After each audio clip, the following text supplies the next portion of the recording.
membaca itu dari kitab Keluaran pasal yang ke-12 ayat 21 sampai ayat 23. Keluaran pasal 12 ayat 21 sampai ayat 23 akan saya bacakan demikian.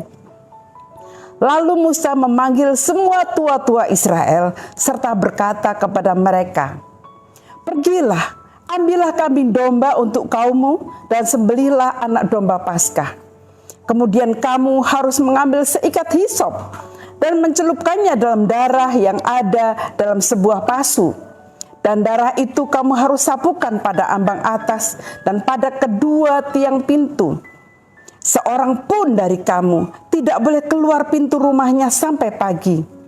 Dan Tuhan akan menjalani Mesir untuk menulahinya. Apabila ia melihat darah pada ambang atas dan pada kedua tiang pintu itu, maka Tuhan akan melewati pintu itu dan tidak membiarkan pemusnah masuk ke dalam rumahmu untuk menulahi." Saudara, berbicara tentang darah, tentu kita semua sudah tahu bahwa darah itu sangat penting. Darah itu lambang kehidupan. Jika kekurangan darah, orang akan lesu, loyo, letoy, lemah, tidak punya daya sama sekali sehingga kadang-kadang bisa mengakibatkan orang fatal. Jika darah kotor, orang harus cuci darah. Jika darah kurang, orang harus transfusi darah. Itu melambangkan, menunjukkan bahwa darah demikian luar biasa penting dalam kehidupan kita. Itu baru berbicara masalah darah fisik. Darah yang melingkupi kita selama kita hidup. Tetapi kasih karunia Allah lebih daripada hidup kita di dunia ini. Tuhan memikirkan, Tuhan telah merencanakan sebuah darah untuk menghidupkan kita, menyelamatkan kita. Bukan hanya membuat kita hidup di dunia ini, tetapi juga kehidupan yang kekal. Teks ini menunjukkan bahwa ada darah yang Tuhan sediakan untuk menyelamatkan orang yang beriman. Efektivitas iman di dalam darah yang bisa menyelamatkan itu gimana? Karena mungkin orang berpikir, aku sudah percaya, aku sudah memiliki darah Kristus, tapi tidak ada efektivitasnya. Aku tetap jatuh dalam dosa. Aku tetap saja hidup dalam pergumulan. Aku tetap saja hidup dalam kesakitan. Aku tetap hidup saja dalam kemarahan. Jadi saya harus bagaimana? Apakah darah yang menyelamatkan itu hanya darah yang tercurah? Ya sudah, kita jadi orang Kristen, kita menerima darah Kristus. Ada dua hal yang kita perlu cermati di sini. Yaitu yang pertama, bahwa di dalam darah yang menyelamatkan itu ada sebuah upaya atau sebuah perubahan paradigma berpikir. Dalam ayat 21 dinyatakan demikian. Lalu Musa memanggil semua tua-tua Israel serta berkata kepada mereka, "Pergilah, ambillah kambing domba untuk kaummu dan sembelihlah anak domba Paskah." Why? Ini sesuatu yang baru. Di Mesir tidak pernah ada kebudayaan seperti itu. Orang Mesir tidak pernah mempersembahkan domba. Dan sepanjang tradisi orang Israel tidak pernah melakukan seperti itu. Tentu saja mereka bertanya-tanya, untuk apa? Apa kaitan domba, darah, dan keselamatan? Tentu saja mereka berpikir, aku ini sepanjang umur dari lahir hingga sampai sekarang adalah seorang budak. Untuk memperoleh kemerdekaan tentu saja itu tidak mudah. Kenapa? Hanya bisa Tuhan menyediakan melalui darah domba. Sembelilah darah domba, kemudian balurkan darahnya di ambang pintu. Bukankah itu demikian mudah? Oh, tidak masuk akal. Orang biasanya untuk memperoleh keselamatan harus berjuang keras. Sama seperti kalau mau kaya, orang harus bekerja keras. Orang mau pintar harus berjuang belajar sungguh-sungguh. Orang mau sehat harus diet. Orang mau langsing harus olahraga. Orang mau melakukan ini harus ada perjuangan. Kenapa demikian mudah? Bukankah kita juga harus menaklukkan paradigma berpikir sama seperti orang Israel yang ada dalam perbudakan? Tentu saja tidak mudah bagi orang Israel untuk mentaati perintah Tuhan yang disampaikan oleh Musa. Para tua-tua pada waktu itu tentu saja juga berbicara kepada Musa. Musa, untuk apa darah? Apa hubungannya? Orang banyak bertanya begini, kalau Yesus itu Tuhan, kenapa dia harus menjadi manusia? Kenapa kalau dia maha kuasa, dia harus mati? Kenapa ada syarat dia harus mati, mencurahkan darah? Toh bisa kalau dia mengasihi semua manusia di bumi ini, ambil aja, diangkat saja semuanya masuk surga. Bukankah mudah bagi Tuhan? Mengapa dia harus mati? Sama seperti orang Israel ini disuruh membawa domba. Di sini Tuhan berbicara, ambillah kambing domba untuk kaummu dan sembelihlah anak domba Paskah. Mengapa harus domba? Ternyata sebuah pengorbanan itu disertai dengan kasih yang luar biasa. Tuhan berbicara demikian, karena begitu besar kasih Allah akan dunia ini, sehingga ia mengaruniakan anaknya yang tunggal, sehingga setiap orang yang percaya kepadanya tidak binasa, melainkan beroleh hidup yang kekal.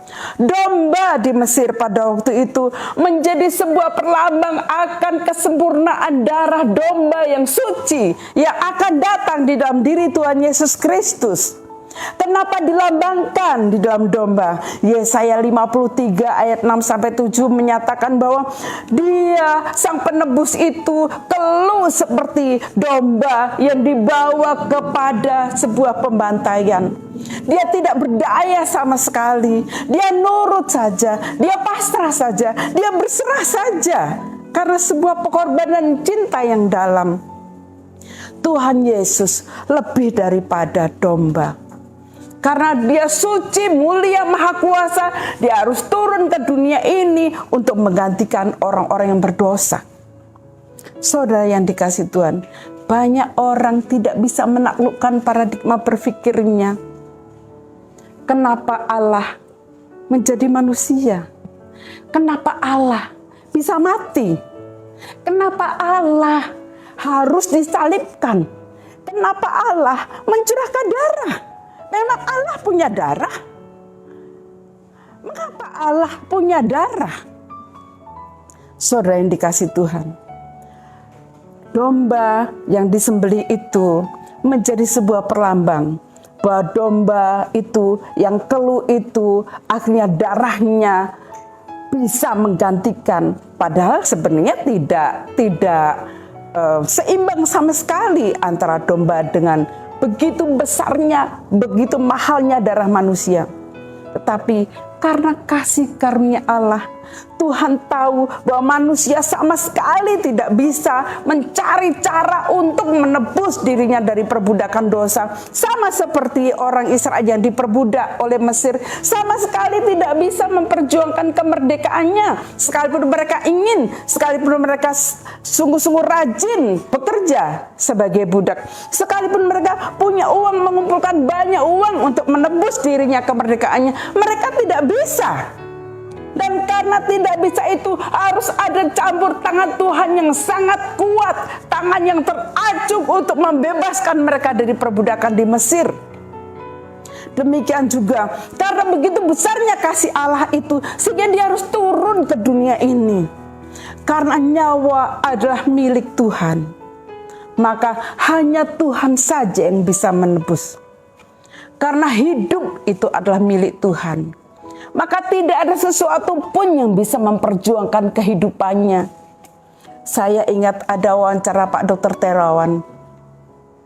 Seorang mewawancarai Dr. Terawan gini, Pak Dokter sering mengutak-ngatik otak, terus kemudian membuat dia hidup. Ilmu apa yang Bapak gunakan sehingga kok bisa menghidupkan orang, bisa membuat umurnya kembali panjang? Kata Dr. Terawan, saya punya ilmu, tapi ilmu itu tidak bisa memberikan kehidupan. Saya punya cara untuk mengoperasi, tetapi hidup itu bukan karena operasi. Dokter bisa melakukan banyak hal, tapi dokter tidak bisa memberikan kehidupan.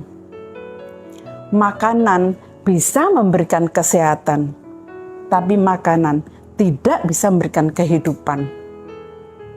Olahraga bisa menyehatkan, tapi olahraga tidak bisa menghidupkan.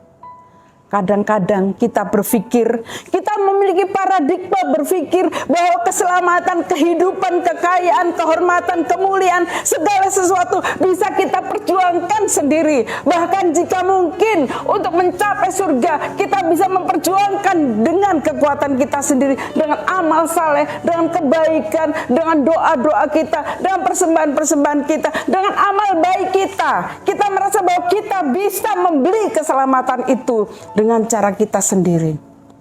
Tetapi paradigma berpikir itu harus kita taklukkan. Kita tidak bisa memperjuangkan keselamatan.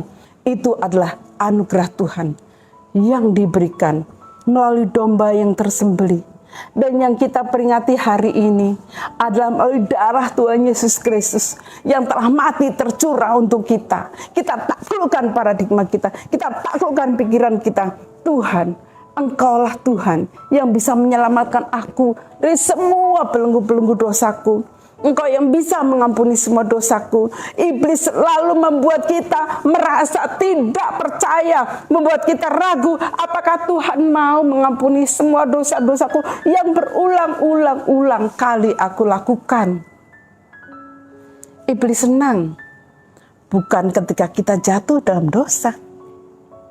Iblis senang, dan ujung dari kesenangan iblis adalah membuat kita berpikir bahwa saya terlalu jahat untuk diampuni Tuhan. Bahwa dosaku terlalu besar sehingga Tuhan tidak sanggup mengampuni aku.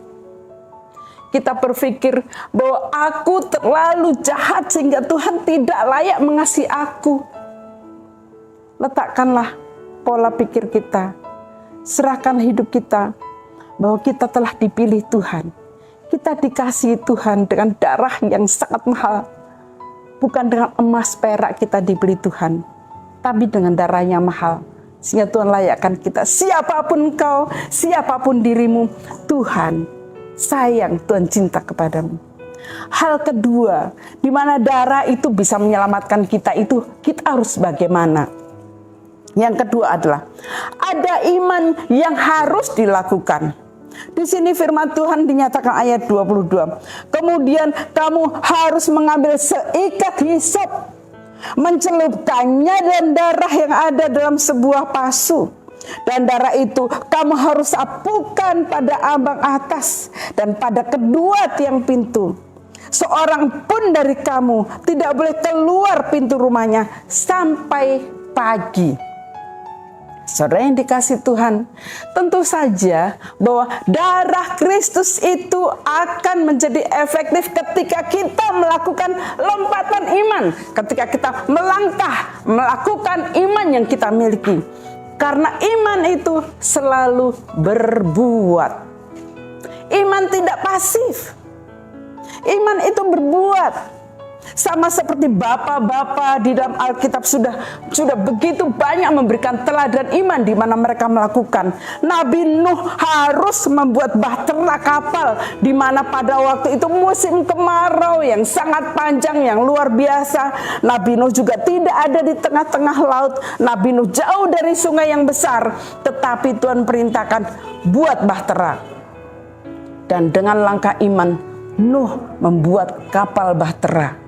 Maka mereka selamat, dia beserta seluruh keluarganya. Abraham diperintahkan oleh Tuhan untuk pergilah ke tempat yang akan aku tunjukkan kepadamu. Dan Abraham meninggalkan Ur Kasdim. Dan dia berjalan mengikuti tuntunan Tuhan. Dan dia sampai ke tanah perjanjian. Tanah Kanaan yang dijanjikan Tuhan. Abraham beriman bahwa dia akan mendapatkan seorang anak yang dijanjikan. Dan dia beriman, maka dia memperoleh apa yang dijanjikan. Musa juga diperintahkan oleh Tuhan untuk dia pergi kepada Firaun, membawa tongkat, acungkan tongkat, bawalah dan kamu menghadap Firaun bersama-sama dengan Harun. Dan Musa pergi membawa tongkat, mengerjakan apa yang Tuhan perintahkan. Iman itu melakukan apa yang Tuhan perintahkan. Saudara, banyak sekali di antara kita merasa atau mengaku bahwa aku beriman kepada Tuhan. Aku mengasihi Tuhan. Tetapi ketika Tuhan berbicara kepadanya, kamu beriman, tapi kamu masih dendam. Apakah kamu mau mengampuni? Oh tidak Tuhan, dia terlalu jahat kepadaku. Dia sudah merusak masa depanku. Aku tidak bisa mengampuni dia. Dia tidak beriman. Maka dia akhirnya oleh karena sakit hati, dendamnya yang sangat dalam, maka dia menjadi sakit kronis, lambungnya bocor, dia kemudian jadi tensi darah tinggi, kolesterol tinggi, sakit jantung, dan akhirnya darah Kristus yang berkuasa tidak memberikan pemulihan kepada hidupnya. Orang juga ketika berbicara, ya Tuhan, aku beriman kepada Tuhan. Terus Tuhan berbicara kepada dia, anakku, apakah kamu mau meninggalkan kebiasaanmu yang pemarah? Kalau orang yang beriman itu tidak suka marah-marah, jadi kamu harus menjadi peramah. Apakah kamu bisa melakukan bahwa kamu akan jadi orang yang ramah? Anakku, kamu memang orang yang beriman, tapi kamu malas. Apakah kamu mau bekerja supaya kamu tidak malas lagi? Kamu memulai hidupmu di dalam kerajinan. Ah Tuhan, aku seorang yang beriman kepada Tuhan. Aku layak untuk mendapatkan berkat Tuhan. Tapi kamu mencuri, apakah kamu mau merubah kebiasaan mencuri itu menjadi memberi? Oh, saudara yang dikasihi Tuhan, iman harus melakukan sebuah tindakan. Tuhan berbicara seperti ini, ayat yang ke-23 dinyatakan, ayat 23. Dan Tuhan akan menjalani Mesir untuk menulahinya. Apabila ia melihat darah pada ambang atas dan pada kedua tiang pintu itu, maka Tuhan akan melewati pintu itu. Tuhan melihat tanda darah di ambang pintu dan di tiang pintu. Tuhan melihat tanda darah. Tuhan melihat ada tanda iman di antara orang Israel. Dan mungkin juga ada orang Mesir yang mendengar, malam ini Tuhan akan datang memasuki seluruh rumah-rumah. Jika ada rumah yang ada tanda darah, maka Tuhan akan melewati rumah itu. Malaikat maut tidak memasukinya. Tapi jika di ambang pintu itu tidak ada darah, maka malaikat maut akan masuk dan setiap anak sulung akan mati. Saudara-saudara, mungkin ada orang Mesir yang mendengar itu dan mengimaninya. Maka di sini bukan karena dia Mesir, bukan karena dia Israel, tetapi yang menyelamatkan adalah tanda darah. Bagaimana bisa rumah itu atau abang itu memiliki tanda darah? Karena ada orang yang beriman kepada jalan keluar yang diberikan oleh Tuhan, dan dia buru-buru menyembelih anak kambing domba, dan dia mengambil hisop dan dia menorehkannya ke ambang pintu. Maka itulah yang terlihat, iman yang terlihat. Maka Tuhan akhirnya melewati ambang pintu itu. Iman yang terlihat di dalam hidupmu itu apa? Tuhan suruh apa? Tuhan perintahkan apa? Dan kita lakukan apa? Iman harus bisa terlihat. Tanda iman pada waktu itu adalah darah yang dilakukan, yang ditorehkan di ambang pintu.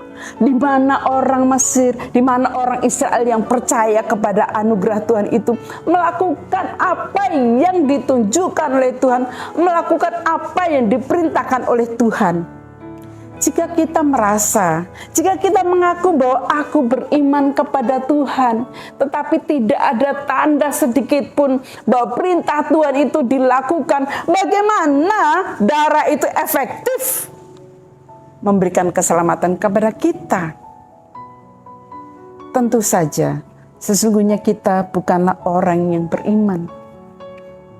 Karena firman Tuhan menyatakan bahwa hidup kita, ketika kita percaya kepada Kristus, kita adalah ciptaan yang baru, yang lama sudah berlalu, sesungguhnya yang baru sudah datang.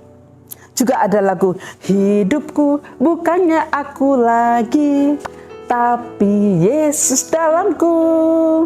Hidupku bukannya aku lagi, tapi Yesus dalamku. Yesus hidup, Yesus hidup dalamku. Hidupku bukannya aku lagi, tapi Yesus dalamku. Kalau Yesus dalamku, tentu saja darahnya mengalir di dalam hidup kita. Tentu saja kehidupannya itu menjadi bagian kita. Ketika darahnya mengalir dalam hidup kita dan hidup Kristus ada dalam hidup kita, tentu saja karakter kita itu menjadi karakter Kristus. Tentu saja iman yang kita lakukan itu adalah iman yang menyerupai karakter Kristus. Kita menjadi seorang yang peramah, kita menjadi seorang yang lembut hati, kita menjadi seorang pendamai, kita menjadi seorang yang pemberi, kita seorang mengampuni, kita seorang yang suka menolong, kita seorang yang memberkati. Ucapan-ucapan kita memberkati orang, ucapan-ucapan kita ingin membawa orang kepada keselamatan, bukan kepada kehancuran. Iman yang efektif adalah iman yang melakukan apa yang Tuhan perintahkan. Tanda apa? Sekali lagi firman Tuhan kali ini mempertanyakan kita. Tanda apa bahwa darah Kristus sudah mengalir dalam hidup kita? Tanda apa yang membuat kita, membuat orang lain mengerti, memahami, mengenal kita sebagai milik Kristus yang sudah diselamatkan?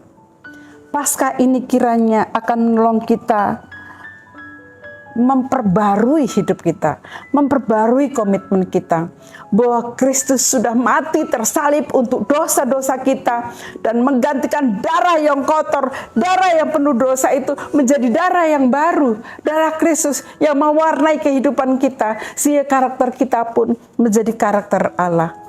Darah yang menyelamatkan akan memulihkan hidup kita, menyembuhkan segala sakit penyakit kita, memulihkan duka cita kita, menguatkan kita, akan menyelamatkan kita, akan mempengaruhi seluruh kehidupan kita menjadi serupa dengan Kristus.